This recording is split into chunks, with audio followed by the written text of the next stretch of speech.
அரசு பள்ளி என்பது வறுமையின் அடையாளம் அல்ல, அது பெருமையின் அடையாளம் என்பதை தொடர்ந்து நாங்கள் நிரூபித்துக் கொண்டிருக்கின்றோம். அதில் உங்களுடைய இந்த உதவி என்று வரும் பொழுது குறிப்பாக இங்கே காணொலி காட்சி நம்மலாம் பார்த்தோம். ஹங்கர் ஃப்ரீ வேர்ல்டு, தெருவோரமாக இருக்கின்ற நம்முடைய மக்கள் சாப்பாட்டுக்கே கஷ்டப்பட்டால் அவங்களை தேடி கொண்டு போய் அவங்களுக்கான உதவி செய்கிறீங்க நீங்கள். அது மட்டும் இல்லாமல் மைக்ரோ லெவலில் அந்த லேர்னிங் சென்டர்ஸ் கொண்டு போகிறீங்க. இன்றைக்கி எப்படி நம்முடைய மாண்பு தமிழ்நாட்டு முதலமைச்சர் இல்லம் தேடி கல்வி அப்படிங்கிறது ஒவ்வொரு வீட்டுக்கும் கொண்டு போகிறாரோ அந்த மாதிரியான பணியை இன்றைக்கி நீங்கள் செஞ்சுட்டு இருக்கிறீங்க. குறிப்பாக அந்த education, empowering education and empowering womanhood என்கின்ற வகையில் மாணவர்களுக்கான, குறிப்பாக மாணவிகளுக்கான அந்த கல்வித்தரத்தை நாம் உயர்த்த வேண்டும் என்று ஆசைப்படுகிறேன். இளங்கோவன் சார் பேசும்பொழுது சொன்னார் இல்லையா, ஒரு பையன் படிக்கிறாருன்னா அந்த குடும்பம் நல்லா இருக்கும், ஆனால் ஒரு பெண் படிக்கிறார் என்று சொன்னால் ஒட்டுமொத்த அந்த சமுதாயமே நன்றாக இருக்கும் என்று சொன்னாங்க இல்லையா. இதைதான் தந்தை பெரியார் சொல்லும் பொழுது, ஒரு பெண் படிக்கிறாள் என்று சொன்னால் ஒரு மிகப்பெரிய சமுதாய மாற்றமே ஏற்படும் என்று சொன்ன தந்தை பெரியாருடைய அந்த வாக்கை வைக்கம் இருக்கின்ற மாநிலத்திலிருந்து வருகை தந்திருக்க நீங்கள் நிரூபித்துக் கொண்டிருக்கின்றீர்கள். அதற்கு என்னுடைய நன்றியை நான் தெரிவிச்சுக்கிறேன்.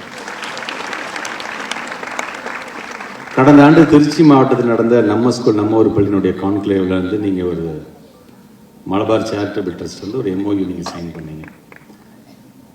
ரொம்ப சீக்கிரமாக ஒரு எம்ஓயு சிஎஸ்ஆர் மூலமாக சைன் பண்ணி அது மிக விரைவாக அதை நிறைவேற்றுகின்ற பணியாக இன்றைக்கி இதை நீங்கள் செஞ்சுருக்கீங்க. அதுக்கு முதல்ல என்னுடைய வாழ்த்துக்களையும் பாராட்டுக்களையும் தெரிவிக்கிறேன். துறையோட வெற்றி என்பது எங்கே இருக்குன்னா, ஆக்சஸ் நம்ம கொடுத்துடலாம், நம்ம ஈக்விட்டி கொடுத்துடலாம், எல்லா பிள்ளைங்களும் படிக்கணும்னு ஆசைப்பட்டுடலாம். ஆக்சஸ் 1 கிலோமீட்டருக்கு ஒரு தொடக்கப்பள்ளி, ஒரு 3 கிலோமீட்டருக்கு ஒரு மிடில் ஸ்கூல், 5 கிலோமீட்டருக்கு ஒரு ஹை ஸ்கூல், 8 கிலோமீட்டருக்கு ஹை செகண்டரி ஸ்கூல்ஸ் கொடுத்துடலாம் நம்ம அதில்.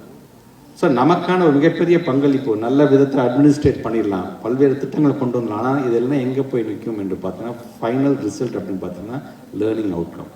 நம்ம பிள்ளைங்க படித்த படிப்பு தகுந்தாப்புல அந்த பிள்ளைங்க என்ன பண்ணுறாங்க அப்படிங்கிறத பார்க்க வேண்டும். இன்றைக்கி எவ்வளோ பேர் ரிப்போர்ட்ஸ் கொடுறாங்க, ஐயோ இந்த ரிப்போர்ட் வந்துருச்சு, அந்த ரிப்போர்ட் வந்துச்சு, ஐயோ பள்ளிக்கல்வித்துறை அதில் பாதாளத்தில் போயிடுச்சுன்னு ஆளாளுக்கு ஒரு ரிப்போர்ட் சொல்கிறாங்க. ஆனால் அந்த ரிப்போர்ட் நீங்கள் எடுத்து அசஸ் பண்ணி பார்த்தீங்கன்னா உண்மை நிலவரம் தெரியும், அந்த ரிப்போர்ட் வந்து எதை பேஸ் பண்ணி எடுத்துருக்குறாங்க அப்படின்னு.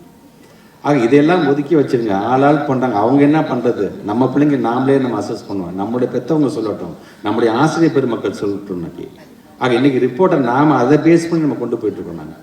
ஸோ இன்றைக்கி அதை செலுத்தும் பொழுது நான் உங்களிடம் வைக்கின்ற மிகப்பெரிய வேண்டுகோள் ஒன்றே ஒன்று தான், நல்லா படிங்க. தமிழ்நாடு முதலமைச்சர் சொல்லும்போது படிங்க படிங்க படிங்க, படிப்புக்கு எது தடையாகனா அதை நான் பார்த்து கொள்கிறேன் என்று தமிழ்நாடு முதலமைச்சர் சொல்லும் பொழுது அதை உணர்ந்து படிக்கக்கூடிய பிள்ளைகளாக நீங்கள் ஒவ்வொருவரும் இருக்க வேண்டும் என்கின்ற அந்த ஆசை தான்.